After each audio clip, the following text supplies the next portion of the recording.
to the beach is always fun unless it gets too crowded. But how do you tell the person sunbathing next to you to move over? For answers to this question and much more, joining us live right now, Dear TripAdvisor, Leslie Carlin, a columnist with Scripps Howard News Service. You know, sometimes it feels like you're sitting in a sardine can. There are just so many people on the beach with you. So how do you tactfully ask for some space? Well, it's tough once people have already set up.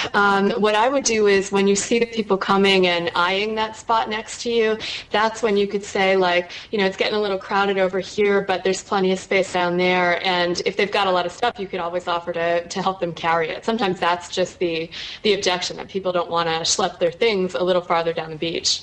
Well, and hopefully everyone is in a good mood. They're at the beach and will be willing to make that change. Right. Yeah.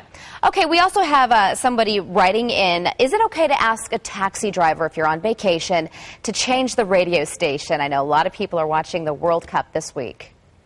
Yeah, I think usually that's fine. It helps if you already know what station you want to listen to. If you just ask the driver to find some particular World Cup match, he's going to be flipping stations and you really want him driving.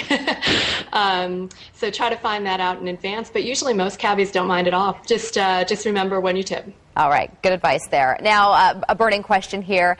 One of the readers asked you, saying they really want to go to a fancy restaurant. It's their birthday. They want to celebrate, but they just want to go for dessert. Is this rude? Is this acceptable? What is your advice?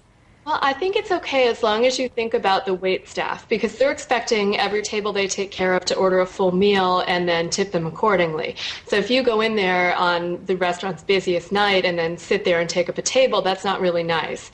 What I would do is just call the restaurant in advance and ask, you know, when would be a good time to come in and just try your desserts. Most of them are fine with it, especially if you come a little later in the evening or maybe on a weeknight when they're not so busy. So a phone call in advance is, I think, all that's needed there. All right, Leslie, thank you so much for joining us on this Tuesday morning. And if you have any travel questions for Dear TripAdvisor, Leslie Carlin, visit our website and click on 15 links.